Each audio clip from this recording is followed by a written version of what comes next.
webinar coordinator for the Network for Ministry Development with the United Church of Canada. I'll be introducing the webinar tonight and walking you through the technology from my church office in Burlington, Ontario. The Network is a new ministry of the United Church and holds much promise for networking, support, and encouragement for those in new and renewing ministries. We officially launch our series on Sunday, November 20th, and there is a notice on the website about the Edge launch in which you can become involved, so we invite you to check that out. We also have an exciting lineup of webinar workshops over the next few weeks, and there's a link at the bottom of this page for you to access our website and have a look at the ones coming up. Our next one will be this Thursday with Tom Bandy on demographic insights and how they can help us to explore seeker-sensitive ministries. So the way our webinar will work tonight, we hope for lots of participant involvement, and certainly that will be possible with a smaller group. Eric Tusz-King, our presenter this evening, will be guiding us through a PowerPoint presentation that he has arranged and stopping at various points to take questions. But if at any time during the webinar you have a question or comment that you would like to share with the group, you are free to type that into the chat box at the left of the screen, and when we stop we will have opportunity for discussion. I will be sharing this role a little bit with Eric in that I'll be able to read some of your questions out loud to him to allow him to focus on the presentation and not also having to read the screen, which can be challenging to multitask.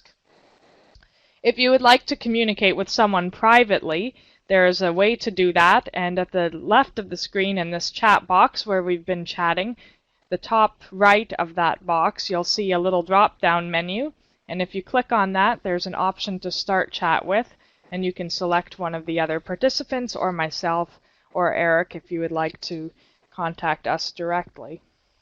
And we will of course do our best to follow up with your questions and comments. Following the webinar, you will receive an email with a link to the feedback form. We do value your feedback as we seek to improve the offerings and quality of our webinars. So I'm happy to welcome Eric Tusz-King tonight to present to us on congregational ministry that is really outside the box, animating community development. Eric is a diaconal minister of the United Church of Canada. His ministries have included team ministry in a large urban congregation with a focus on congregational outreach to individuals who needed financial assistance for meals, travel, and lodging. Also general counsel, education programs, and action campaigns on international justice and development. Thirdly, enabling the Church's participation in community development in rural and urban areas through the Maritime Conference. And finally, a member of worker-owned cooperative constructing energy-efficient housing in his local community. He's also the founding member and resource to several community-based coalitions and cooperatives around social, economic, and environmental needs. These are Coastal Communities Network, Aboriginal Rights Coalition Atlantic, EOS Eco Energy, and Renew Co-op, Green Builders Cooperative, and Open Sky Cooperative. And you will hear more about each of these in his presentation tonight. So I welcome you, Eric, to our webinar this evening, and to all of you. And Eric, I now turn it over to you. Good. Thank you, Josephine, and welcome everybody. It's good that I have this opportunity to share a little bit of my thoughts with you, and I look forward to hearing some of your comments and your experiences as you go through this as well. It's quite interesting that only a few days ago I gave a very similar presentation to the Atlanta School of Theology United Church Formation Group. And of course, that was a 2-hour process that we're all in the same room. And now we're trying to do this by another technology. So although I'm very comfortable with the content, the technology, Josephine's going to try to help me out on that part. And I look forward to the dialogue regardless, and hopefully the technology won't get in the way of that. The first thing that I want to to clarify is the very concept of what is community development. That may be familiar to you, or it might not be. And one of the things, Josephine, you didn't mention was the little guy with the hand on here at the top of your screen. If some of you could see that guy with his little status hand, if you agree with something that I say, rather than putting in the chat box, you can add a little, hey, yeah, I like that idea, or I'm going too fast. Please make comment like that so that I can keep track of, or just get some response as we go along through this process. So my first question to you is, are you familiar with the concept of community development? Do you know it by some other term?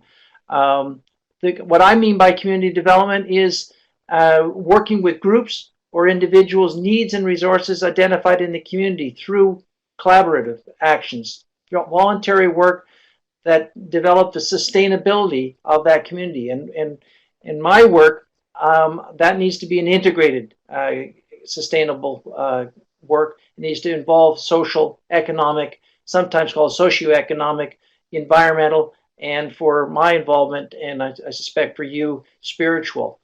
The sense of community is whatever the community makes it. It doesn't have to be a neighborhood that's got a particular name. It could be a group of people in a neighborhood.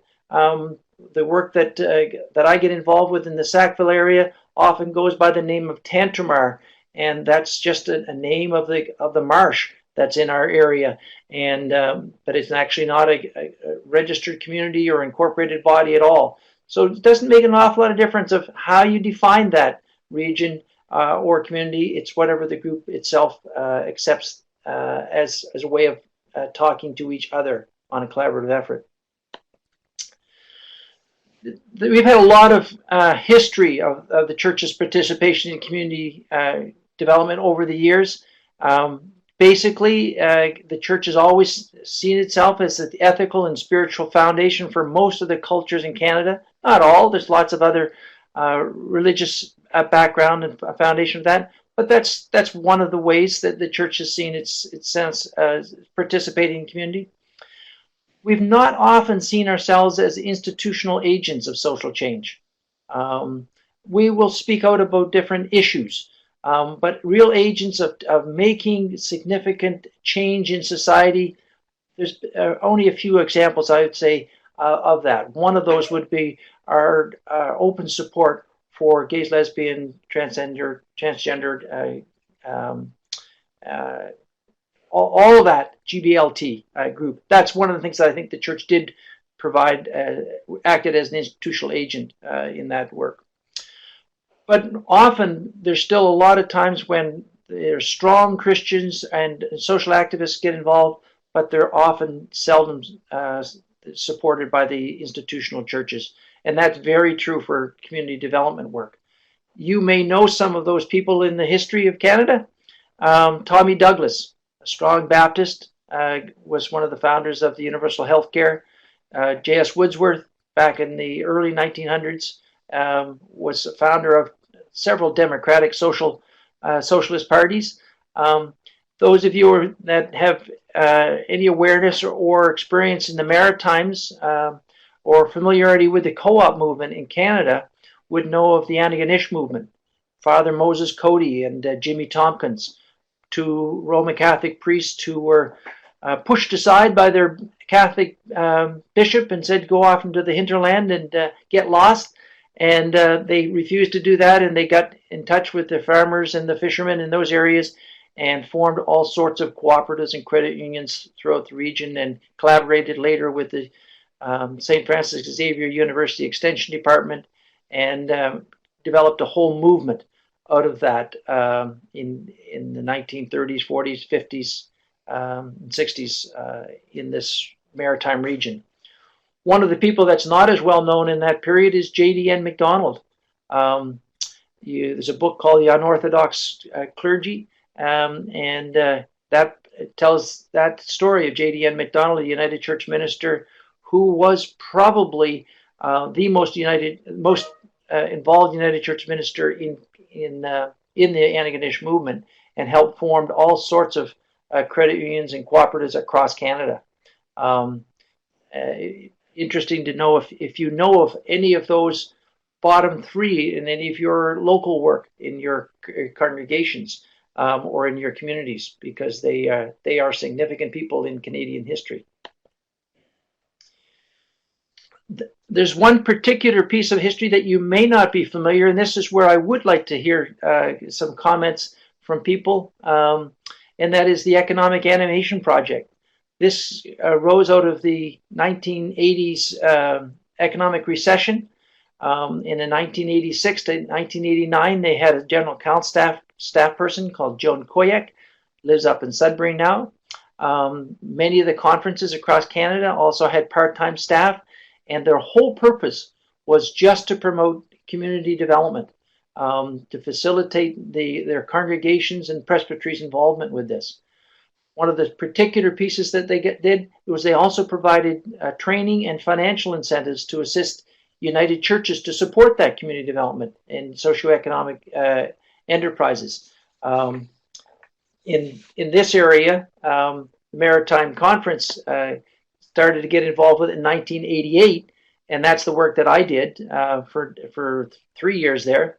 And we assisted Whitney Pier Nonprofit Housing Project to get going, and we built about 12 houses there that became a similar model to the Habitat for Humanity, where we developed and built houses, and eventually the renters become owners.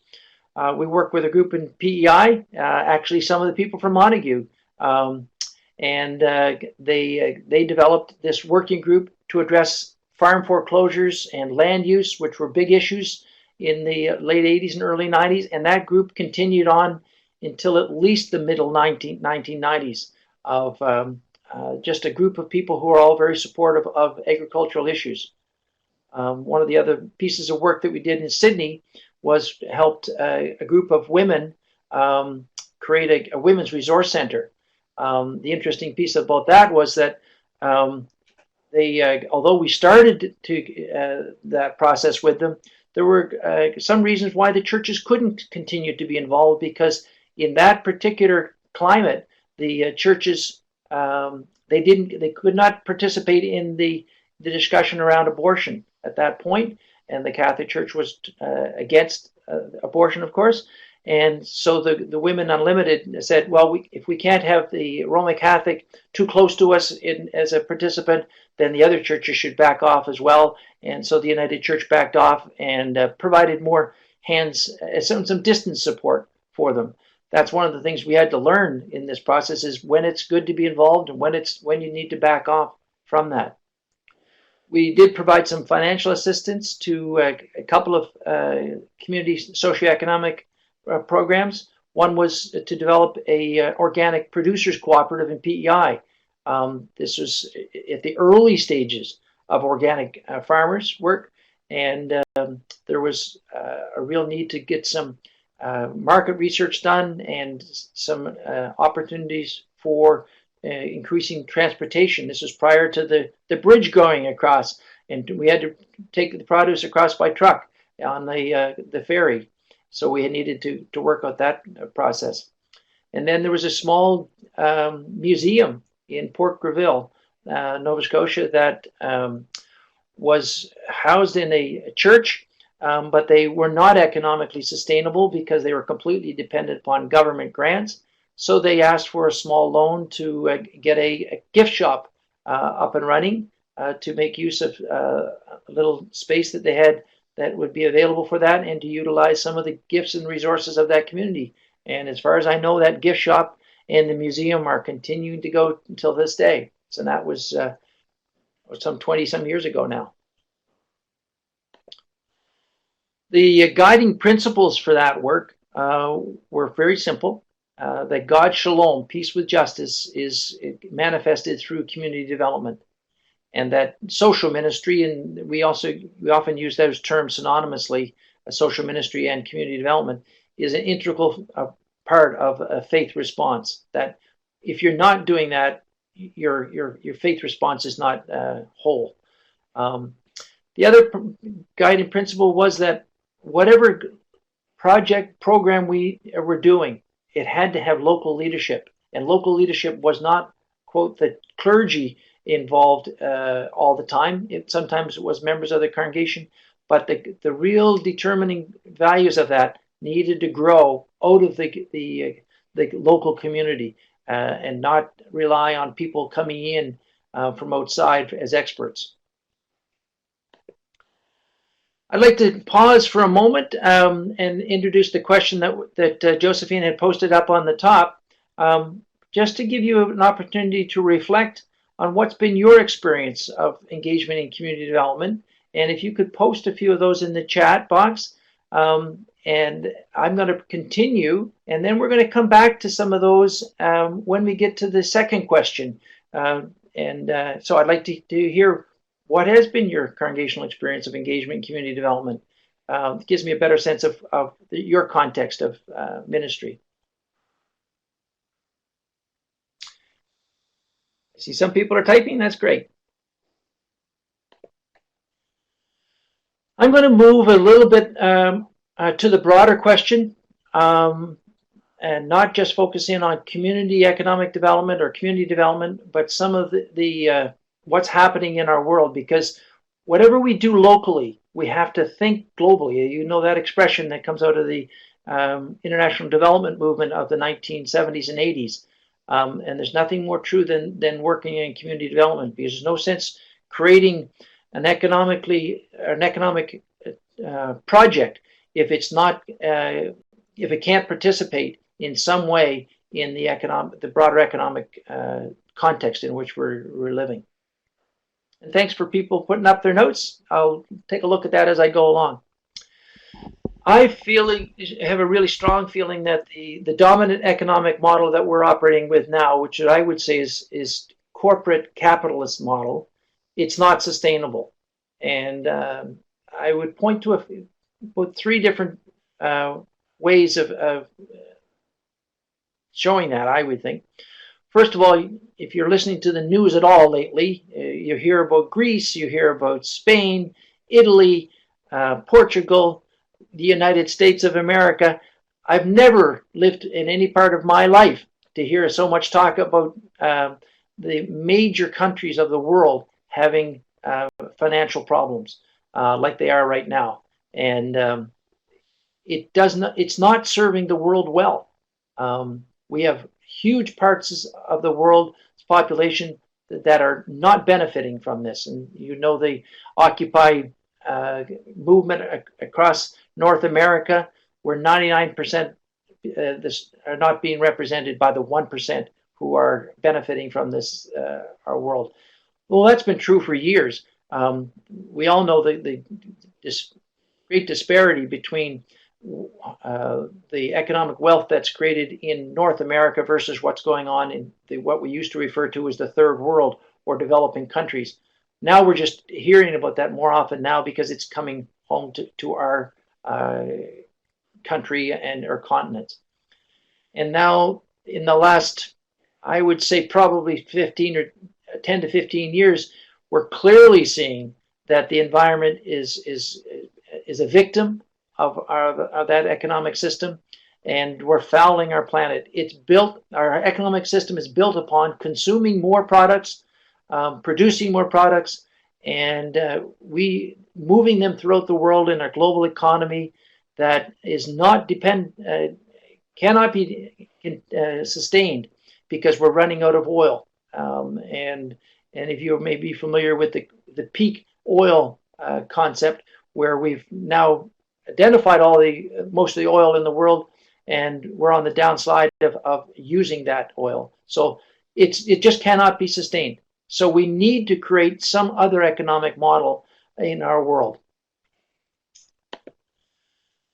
The responses to that context is what we're seeing, I think, in a whole variety of ways. The Arab Spring movement that's taking place in Tunisia, in Syria, in Egypt, and many other Arab countries. It also manifests in the Occupy movement It's just happening all over the place. That's one of the manifestations of and responses to that context. It's not a very focused response, but that's one of the responses that we're going to get.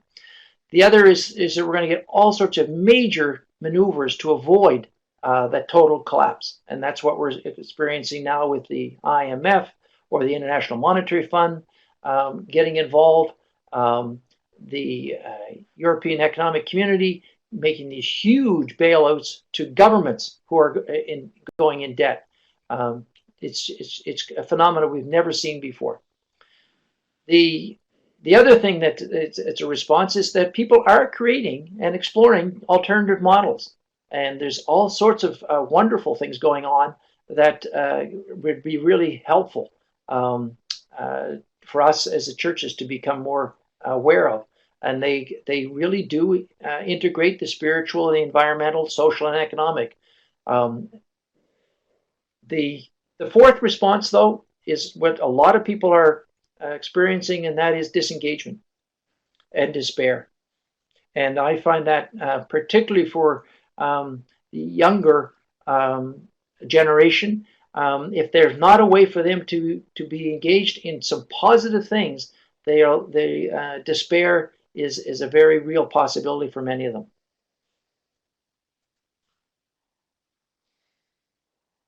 Well, Eric, we have a few comments here in response to the question you posed on our congregational experience of engagement in community development. And interestingly enough, a lot of the comments seem to be focused around what you've been talking about, this sort of despair and disengagement and feeling overwhelmed by the enormity of some of the problems. It seems so many of our congregations or people in our congregations are more eager to do things on an individual level, but there's this relative lack of working as a group. We hear more and more how people despair of committee work and that sort of effective action, which is unfortunate, because I think we can accomplish so much more together as a group. Yep. And it seems, as you've been saying, I'm trying to summarize what some of our people are saying here. So a reluctance to do group and committee work, and also a lack of, I find, integrated spirituality. We have, as one person said, kind of separated the work we do for our church, whether that goes into the maintenance of our congregations or into supporting the building and so on. The separation of that from what our faith calls us to be, and that is intentionally engaged in the bigger economic, environmental, and social concerns, be that in our local neighborhood or bigger. I don't know if you had anything to comment on some of that. Yeah, one of my experiences, and I suspect it's true for many of you, is that there's a real tendency with many of the as an institution that when we're threatened, we turn in and try to maintain ourselves, and that's exactly the problem that I think we create for ourselves, because when we do that, we're not seeing all the wonderful opportunities that are out there to do something different, and we're only going to maintain a declining congregation. That's very evident in my experience of congregational ministry, and I suspect it's true for you too. But it's very difficult and so I'm not trivializing it at all, but it's very difficult to open people up to that. One of the best ways I've seen of doing that is by bringing people into the congregation or getting people from the congregation out into the community to meet each other. Because when they see the other issues or the other resources in the community, there's much more excitement. Just talking about it within the congregation as if we're going to go out and do something in the community is not sufficient. They've got to build that personal relationship and not just deal with issues without seeing the real people. That would be my experience, and I'd be interested in hearing other comments about that from other participants too. I agree with that as well. I think we're certainly seeing a shift. It used to be that congregants were quite happy to donate to the Mission and Service Fund, for example, to put the money into a larger pot, into trust that the larger church was a good steward of those resources and was doing effective good work around the world. But that's not the case anymore. People want that engagement. People are more and more skeptical of where their money is going. They want to see it making a difference. And so you find, at least this has been my experience, more and more people interested in doing short-term missions work overseas where they can actually go and be involved and build relationships with the people. That seems to be very important these days. Yeah, I think that's true, and I think it's the same. That can be developed in your local community. You don't need to go overseas with Habitat for Humanity. You can do a Habitat for Humanity project in your own community. There's just a lot of opportunities that I don't think people are aware of, and as I'll say later a bit more, the community is receptive to that. In all my experience, I've never had people in the community say there's no place for the churches in doing that work. If they're members of the community, they really welcome the church's collaboration with us. Mm-hmm. Yes, absolutely. That engagement can be done in a community level and not necessarily overseas. But I think one of the ways that we can incorporate some of our overseas work as well is, and I know that they've tried this with the Mission and Service Fund, to have videos so that we can see what some of our work there is accomplishing. But I do agree there are lots of opportunities, and one of our biggest challenges is simply to make people aware of what those opportunities in our own local communities are. And as some have been noting here, it's hard even to motivate us to look at those opportunities because of this inward focus that is coming as we decline in numbers as an institution. Yeah, I'm particularly drawn to Nancy's comment with regard to that inward-looking challenge is modeled for us at all courts of the Church and General Council, Conference, and Presbytery. I agree. It's one of my frustrations is that in the last 10 to 15 years, even the churches that those parts of our denomination that should be pushing us out we've become much more focused and on maintaining and improving our care for one another and all the financial and the legal responsibilities rather than pushing us out into mission. That's not the model that I think we need to be putting forward. I'd like us to look at this next question that I put up because I think for me, I need to know why I'm doing this community development work. And one of the pieces of it is that it needs to be developed because the whole national and global context is not sustainable. And if we're going to provide hope to people that's practical, we need to be investing in something that has a vision. So does my understanding or the way I've expressed the global and national context fit with your understanding? I'd appreciate hearing that or seeing your comments. We have a check mark. Yep, great.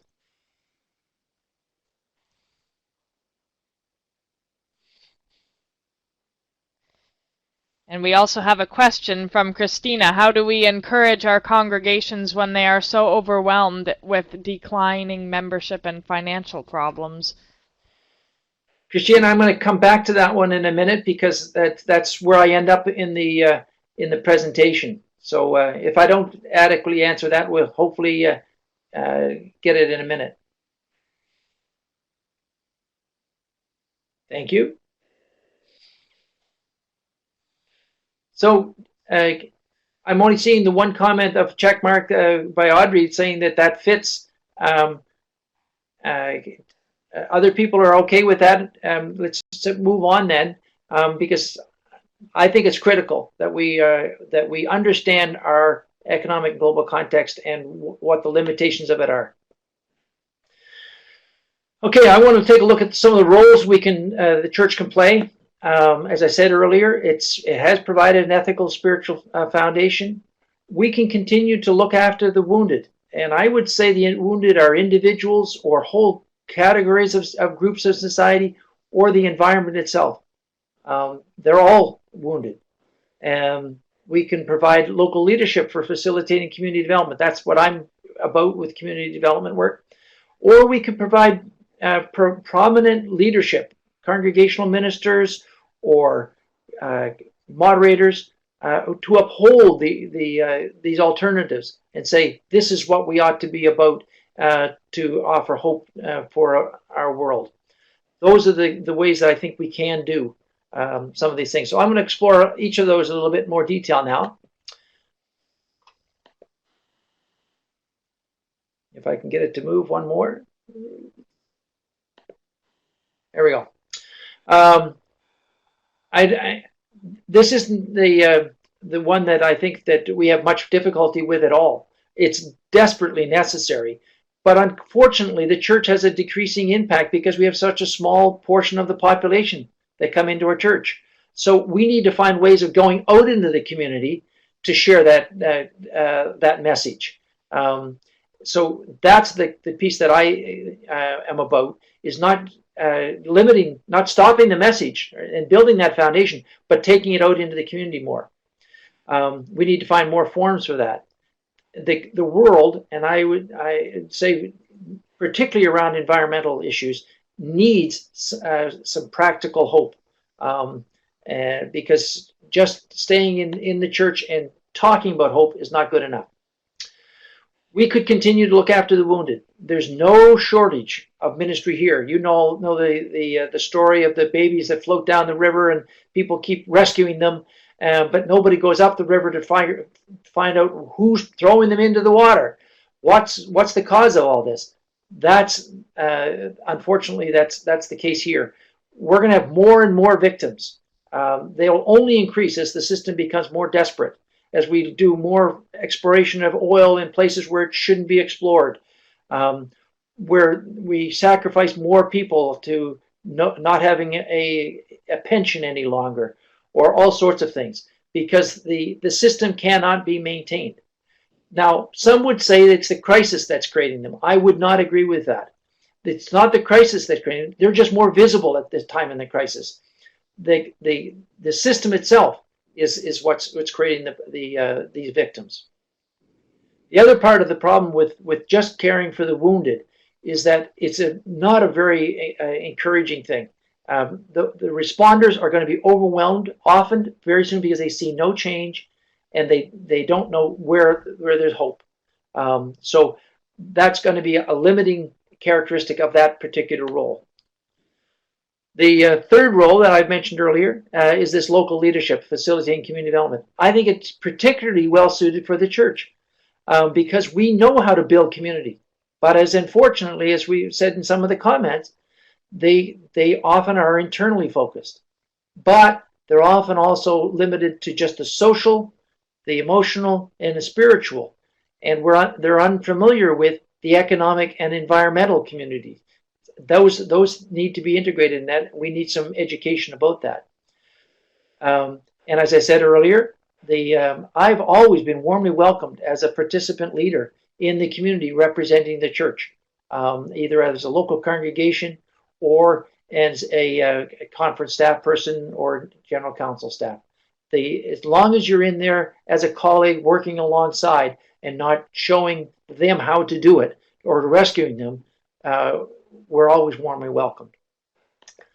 The final role is one that not many of us can do, but I don't think it shouldn't be downplayed. It's when we uplift some of the models of good community development that's going on, and then say, yes, this is the type of thing that we as a church should be supporting, and bringing them into the congregation and saying, let me tell you about this social enterprise that's happening.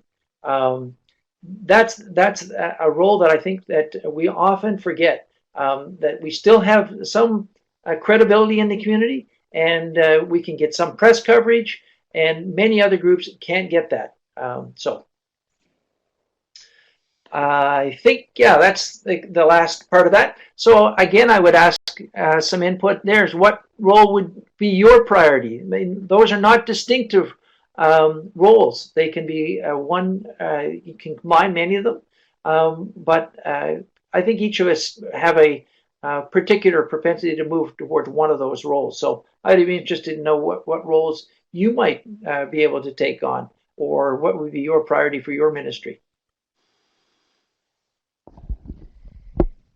You made an interesting comment about the decline in credibility of the church, and it used to be that our voice held a lot of weight in Parliament and so on, and now that's less so. But certainly we still, despite those declining numbers, we still, as a group, have the ability to bear witness together, and certainly there are many ways in which we can and should explore how we can be a presence and a voice in our community on some of these important issues. Now I see we have some responses coming in. Audrey, you're right on. We do it because it is the way of Christ. That's exactly. And that's quite often when you get into community development, you won't have an awful lot of opportunity to talk about that faith dimension in the community. But it's more often than not, like even my work in a cooperative, there's all sorts of times when that comes into play, and somebody says, well, what do you think, Eric? And I'll come back with my faith response, and they're quite open to hearing that, because they respect that, even though that's as a part of a construction cooperative. The Lord's name is not often used except in profanity, but they respect that there's a perspective that I bring into that into our work that is valuable to their lives. And I think it's a good opportunity for the church to rebrand itself, if I can use that terminology. I think as society becomes increasingly secular, there are large numbers of people that don't know what the church is about, and other numbers that are skeptical of this sort of looking inward focus that sometimes is associated with the church. And so getting involved in these kinds of things, regardless of whether we're able, although that's always a bonus, to be able to share our faith and to speak about our spirituality. I think it's our actions, our coming alongside community efforts, speaks something very important. Yep. I'm going to move on to the next one, the next section, and this is where getting congregational participation in community development, and hopefully this will answer some of the questions that were asked earlier. To do this, the community development, I think, is a very helpful approach for congregation because it's hopeful. If any of you are familiar with asset mapping or identifying the resources in your community and using those as a way of starting new initiatives, it's always very hopeful because everybody is coming in and sharing all the good things that they're doing and not just dealing with the needs and the problems, but it's creating something new out of these the possibilities or the new relationships that they found. It's very practical. The results are evident. You can see them right as you're working. New relationships. Somebody is encouraged to do something in a group, but then they take it outside of the group and they do something on themselves. So it's building all the time, and it's not just responsive. It's not just responding to the problems. It's creating something new that wasn't there before. For cooperative work and cooperatives and other social enterprises. Now, I don't know if you're familiar with that term, social enterprises, but it's something that you should become very familiar with. I just came from an event in Quebec that over 1,000 people participated in this event on social enterprises. Nova Scotia is having another one in a couple of weeks. It's happening all across Canada, around the world, where people are combining social activity with economic opportunity and creating new efforts at that. And cooperatives are just one of the manifestations of that. Credit unions are another, all sorts of things. But it's a proven model that I think we need to embrace. And it does integrate the sustainability of particularly socioeconomic and environmental, and it's easily has a component of spiritual. It's no coincidence that the Roman Catholic and the United Church's ministers who were involved with the Animating movement had that spiritual base as its reason for being, because people need a hope, and that needs to be connected with their life. It's also a proven model. If you're looking at economic activity that's good for your local region, there's not much better than a cooperative. It's been proven in Quebec, which has a huge cooperative movement, that it is more self-sustainable and more resilient than even the corporate model. They continue on much longer and stay and benefit the community, where many corporations create themselves and then move out or move on to another country. The cooperatives seldom do that because they're all made up of local members. Someone said earlier that it's the way of Christ. Yeah, for me, it's the body of Christ. It's exactly what it is, and it's my way of my understanding. Mixing the two terms here, two parts of the scripture. The body of Christ is engaged in ministries, acting justly, showing mercy to others, and living in humble fellowship with God, which is Micah. But that's that embodiment that gives me the sense of how my faith is shown in my involvement with social ministry or community development.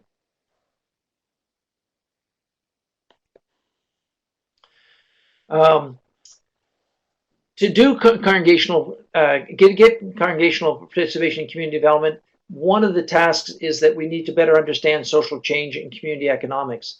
The Kairos several years ago did some really fine stuff around economic literacy, and I would strongly urge that if you can go to look for some resources called Building the Moral Economy, was a great resource. And some of the material that came out in the last couple of years around living faithfully in the midst of empire was very good. We really don't understand local economics very well. We think if a company comes in from outside, invest in our local economy, everything is going to be great. But we don't realize that could be a corporation that owns that, and all of the profits are going outside the community. But one step better than that would be if that was locally owned. And that could be locally owned by a person that still is as a private corporation. That's better than corporately controlled. But the very best, from my perspective, is if it's community-based business as a cooperative. Then all the profits are going to be maintained in the community, and that money circulates 5 to 6 times in that community. Where if a corporately owned business, it's going to be circulated once or twice and it's gone. I don't think I'll say any more about that. The principles of sustainable community development, I said that earlier. This is where I talk about developing relationships, and this is critical. People will support their neighbor, and that's what you develop out of this process. They may not even know their neighbors very well. Unfortunately, when we start becoming so insular, we lose touch with our community, and that's really regretful. You need to identify who are the community organizers in the people. There's cooperative developers in every province, in pretty well every city, and I'll mention them when we get to the resources in a minute. So there's no difficulty trying to work with a group of women like we've got going on in Moncton now, who are all lower income but have some little enterprise of healing ministry or healing therapies, or doing jewelry or whatever, and they're joining collectively to do that. Well, they found a group of cooperative developers who will work with them, and they're doing that, and that's very much related to initiative of one of the local churches that is developing that type of community ministry in Moncton. So there's all sorts of possibilities there. There's lots of groups and individuals who are marginalized in the community who want that type of support. I mentioned or I guess it was Josephine who read something about my history working with the First Nations groups. They're very open to that, but you've got to prove yourself for many years and continually, because we've not done very well by the First Nation communities in Canada. But they're one of the groups that are really open to collaboration with most of the churches, at least in the Maritimes. I'm not sure that's as true as you go further west. I think I've already said about the last line there. I don't need to do any more about that. When we get into this next thing around facilitating a choice of project that utilizes the resources and addresses the community's needs, what I mean by that is that sometimes the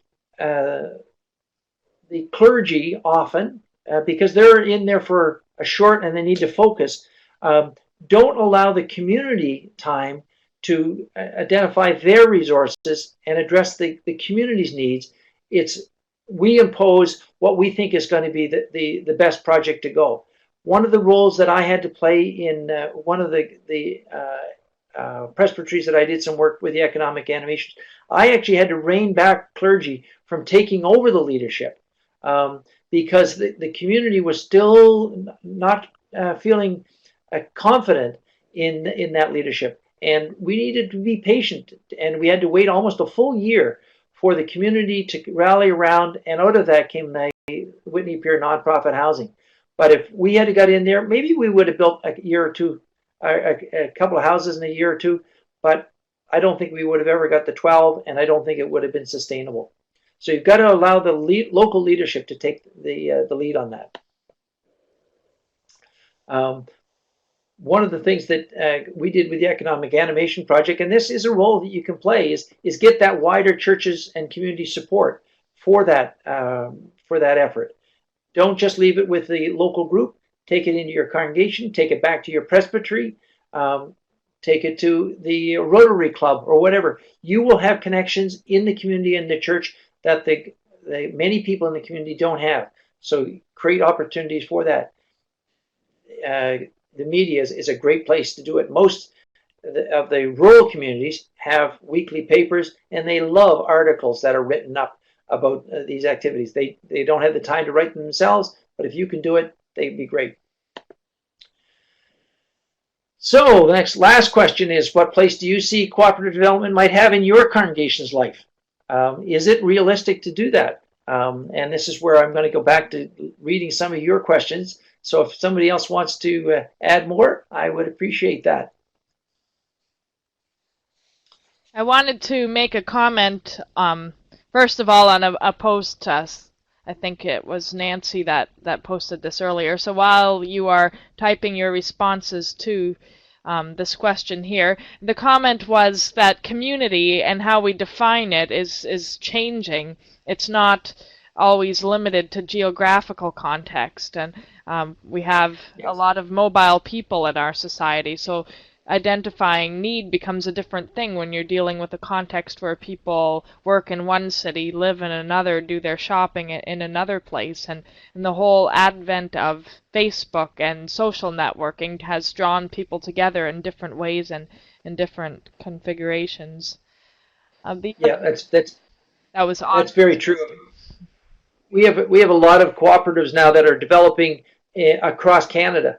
That's because you don't need to live in one place in order to develop a community.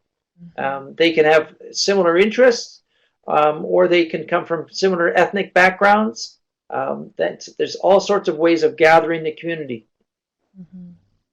The other point I wanted to pick up on was something that you said about facilitating the resources of the community and how you've had to help clergy to make space, make room for leaders of the community, leaders of the congregation to own and to lead different projects forward, and how important that is in today's world where our leadership center and our center of authority is moving increasingly away from persons in positions of authority to the collective wisdom of a community or a group of people. And so to answer your question, I think that one of the ways cooperative development can have an impact in a congregation's life is to provide an opportunity for that lay leadership to emerge. Yep. Yes, because most of the lay leadership are pretty well connected in the community if they're given a chance to express that. Mm-hmm. Yeah. That's an absolutely good point. Sometimes clergy can become very tied up to the work in the congregation, and so our lay people have a different connection for sure, different opportunities in the community that clergy wouldn't have. And we don't need to get too anxious about that. I mean, it's part of us. We are part of the institution, and so we're going to be. We have a vested interest for that institution to keep going. That's where our salaries come from. That's where our life, our partners, our friends all relate. Most often relate to that community. So we want that the institution to continue, but we need to be aware of that so that it doesn't. It's not imposed on others unnecessarily. That's what we need to be so much aware of, and sometimes the clergy aren't aware of that easily. Mm-hmm.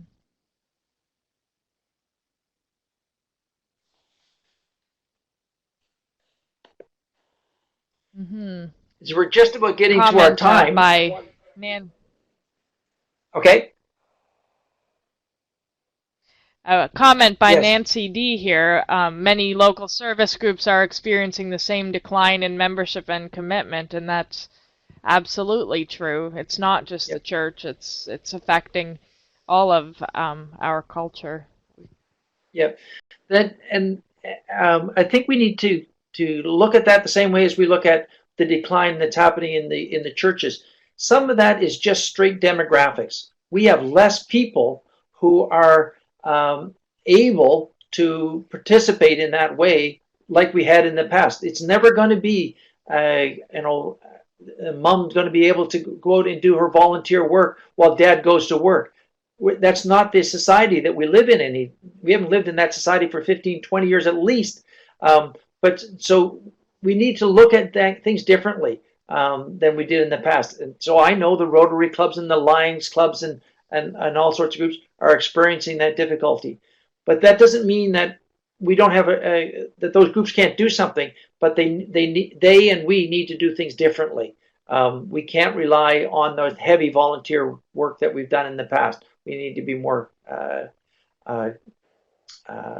strategic. And one of those groups, one of the ways that I think we need to do it is use the people who are actually paid to do some of this work. Every province has its cooperative association. The group of co-op developers actually goes by the name the Co-op Zone. The people in Winnipeg, I'm sure you're aware of SEED. It's one of the phenomena in Canada for co-op development and other social enterprises. So if you're not aware of that, I think you will really benefit from that. I'm a member of the Canadian Federation of Worker Cooperatives, and there's regional board members that are on that are available to help the development of worker co-ops. There's a whole network that's in the provinces, in the provincial governments and the municipal economic structures that all relate to the Canadian Economic Development Network.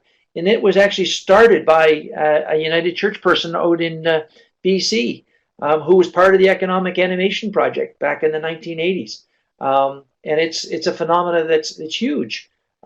It's mainline. It's not on the fringes. So it involves some very interesting groups. And then most of the universities now have, or colleges have community development departments.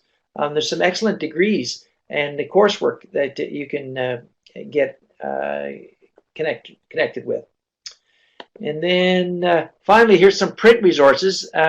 Be interesting to know if you're aware of some of these ones.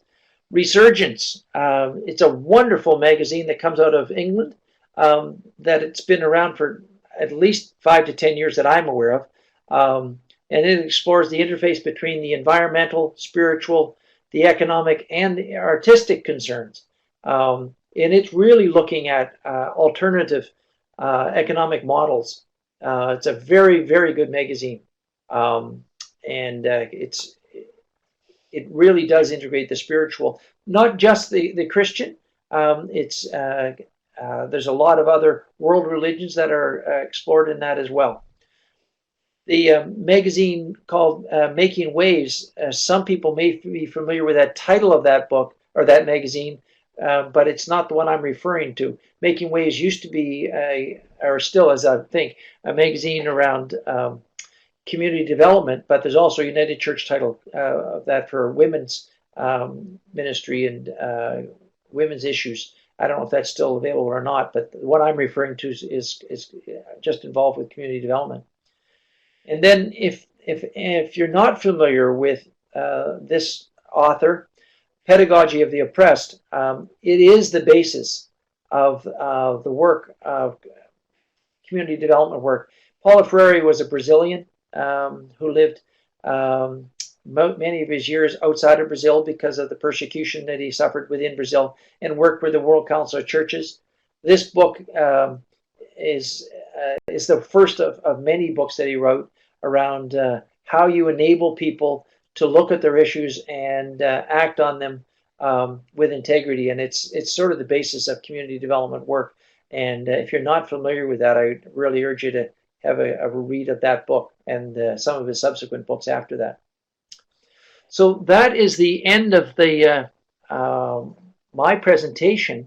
I'd be really interested if Josephine, if you have been able to gather any more questions together or comments, or if people have any more things they want to add to the chat, I'd be interested in getting your reaction.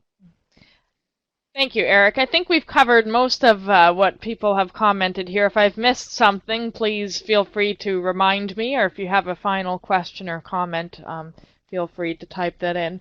In the meantime, while people are typing, Eric, I just wanted to thank you for reminding us of the importance of moving out into our communities and moving our faith out rather than expecting people to come to us. That's certainly a shift that needs to happen in this time and culture, and is also reflective of the gospel and the spread and start of Christianity in the first century, that call to move out and go into the community and to walk humbly and bring justice, as you say, as a community. And you've also raised awareness of the untapped resource that the church is. And certainly we are a different society, a different time and place, and things don't look like they might once have done, but there are strength in numbers and in groups, and there are so many ways, and you've brought attention to so many different practical things that we can do. So often we get tied up in talking about justice and these kinds of things, but you've certainly given some very practical suggestions for moving forward and for reclaiming our call to community development. So Nancy, Nancy's written a question. Can I respond to that one, Josephine? All right. Nancy, I'm quite willing to be in touch with you. I don't know, Josephine, is my email address attached to the webinar when it's posted? If you could do that, I have no problem if you want to do that. Can I type it here in our Adobe platform? It might be on the website. That would take a minute to look. So.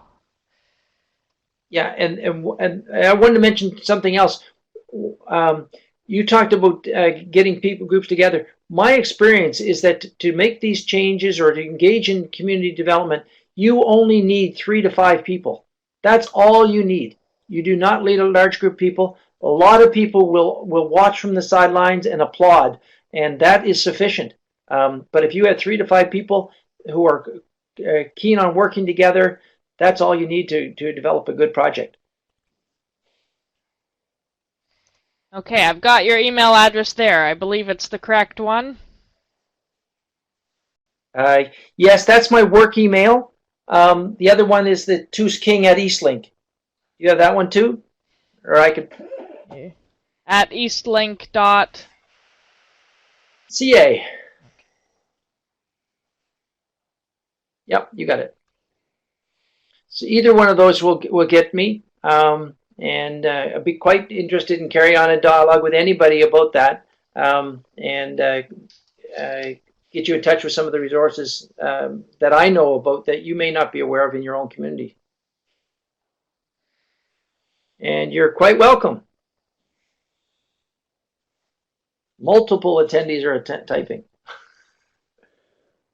Multiple of what?